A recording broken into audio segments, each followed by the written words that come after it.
里头压着多少人都晓不得。妹妹又来了，地震，跟见呢。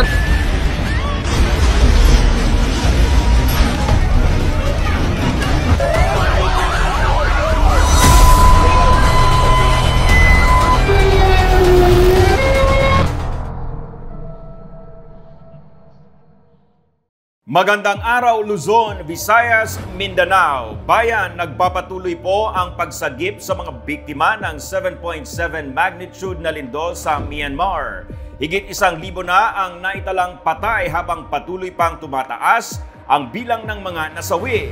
Ang mga imahe ng isa sa pinaka-mapaminsalang lindol, silipin po natin sa Civil Defense in Action report na ito.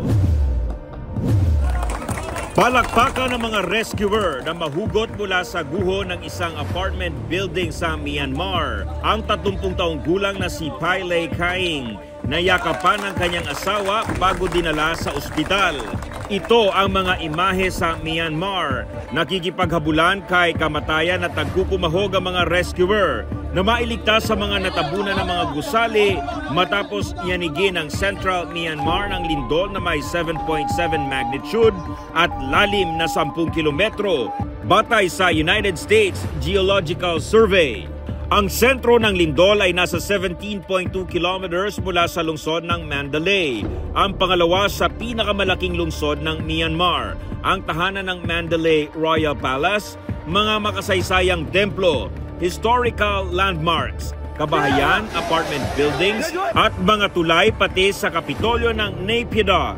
Makikita mga nabitak na kalsada, naputol na mga tulay, gumuhong mga kabahayan, dinig pa ang mga panaghoy ng mga nasa ilalim pa ng mga guho. Ang mga imaheng ito nakunan sa video at ibinahagi sa social media. Takot na napaupo sa runway ang mga pasahero at empleyado sa Naypyidaw International Airport. Nag-collapse ang air traffic control tower kaya't na-divert ang lahat ng flight sa Yangon. Lalo ng mga paparating na rescue team buhat sa ibang bansa. Napinsala ang 5th century 3-story conical Buddhist temple na ito sa Mon State. Isa namang babae ang matagumpay na nahugot mula sa gumuhong bahay. Naramdaman din ang pagyanig sa katabing bansang Thailand. Nagpanik ang mga tao sa kalsada ng Siam Square. Sa isang kisap mata, gumuho ang ginagawang high-rise building na ito sa Bangkok. Karipas ng takbo ang lahat dahil halos abutan na sila ng usok. Bumagsak naman ang crane na ito kasama ang crane operator sa isang ginagawang gusali sa kasagsagan ng lindol.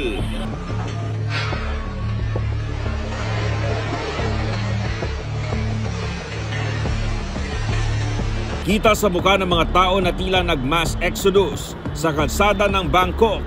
Kita naman ang pagtapon ng tubig sa swimming pool mula sa mga rooftop ng gusali.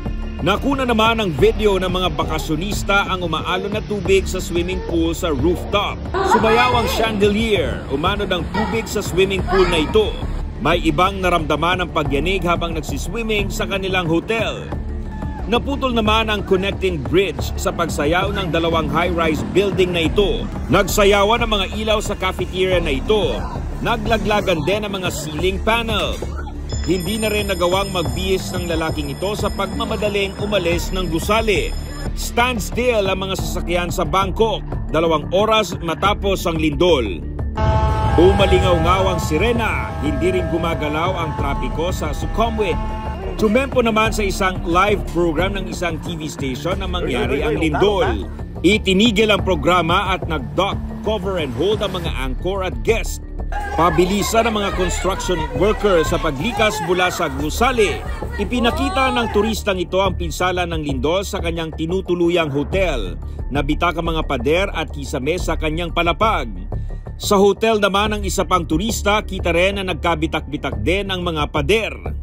Napasalampak na lang sa sahig ang mga naabutan ng lindol sa rooftop ng isang gusali. Abala ang lahat sa tiyangging ito nang maramdaman ng pagyanig, kaya naman iniwan na ang mga paninda at lumikas sa mas ligtas na lugar. Halos talunin at sampahan na ng mga tao ang turnstile na ito makalabas lang sa lugar.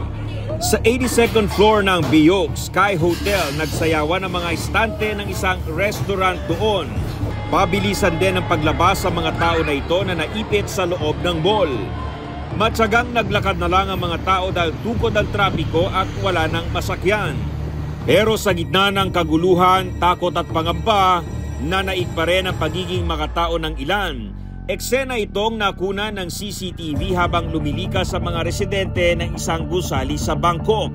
Pinagtulungang buhatin at ibinaba ng hagdan ng isang matandang naka-wheelchair. Hindi naman iniwan ng pet owners na ito ang kanilang mga pusang alaga. Hindi hinayaan ng mga nurse sa peligro ang mga bagong silang na sanggol sa nursery room ng isang ospital.